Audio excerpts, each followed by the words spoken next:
Uşaqlar, bugün sizinlə həftənin ulduzu yarışını təşkil edirik və gəlin vaxt itirmədən həftənin ulduzunu seçəyik. Birinci bu sıradan başlayaq. Zəhra, kimi seçsən? Yusifi, aha. Ömər, kimi seçsən? Yusifi, aha.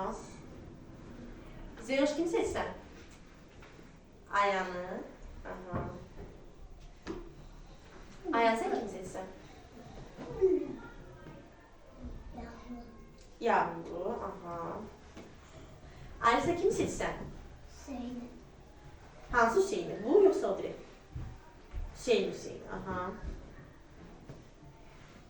Hüseyin, sen kimi seçsən? Yağmur. Yağmuru, aha. Hani Yağmur, hə. Sıraç, kimi seçsən? Hüseyin'i. Hüseyin, aha. Yağmur, sen kimi seçsən? Hüseyin'i. O Hüseyin o biri. O Hüseyin, aha. Hüseyin, sen kimi seçsən? Yusifi, aha. Yusuf, kimi seçsən? Yağmur. Yağmuru, aha. İsrail, kim seçsən? Yusifi. Kim seçsən İnci? Yağmur. Aha. Aylin, kim seçsən? Altan. Alisa, aha. Nila, kim seçsən? Yağmur'u. Yağmuru. Deməli, sadəcə bir səs fərqi ilə Yusifdən Yağmur qarşıda durmuşdular. Sadəcə bir səs fərqi ilə Yağmur seçildi. Bu həftənin ulduzu Yağmur'da. Alqışlarınızla onu lütfə qarşısına dəvət edək və Yağmur. Gəl. Birinci onu deyim ki, vətənimiz aradı, onu deyiləm.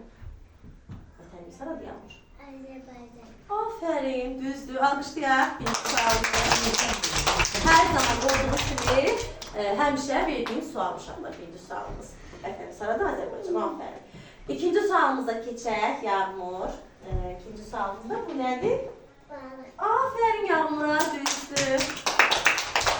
Üçüncü sualımıza keçək, Yağmur. Bayrağımızda neçə renk var? Say. Mavi, Mavi. kırmızı, aha, bəhdinin işçisilər. Sonra da Yeşil. aferin Yağmur'a, düzdür. Üç renk düzdür. Daha sonra dördüncü sualımıza keçək. Dördüncü sualımızda Yağmur. Güneş nə rəngdədir? Bildim, maşının rəngini göstərir. Bilir ki, hansı rəngdədir. Amma adını da denəm o rəngin. Güneş nə rəngdədir? Maşın rəngdir, bildim maşın da o rəngdir. Göstərdim, düz göstərdim. Amma rəngin adını da demək lazımdır. Yəqin ki, Yağmur həyəcanlandı, adını yadından çıxartdı, amma rəngi bildi. Afərin Yağmur'a, sarı rəng düzdür. Beşinci sualımıza keçək. Beşinci sualımız belədir. Qızıl balığın olsaydı ondan nə arzulayardın?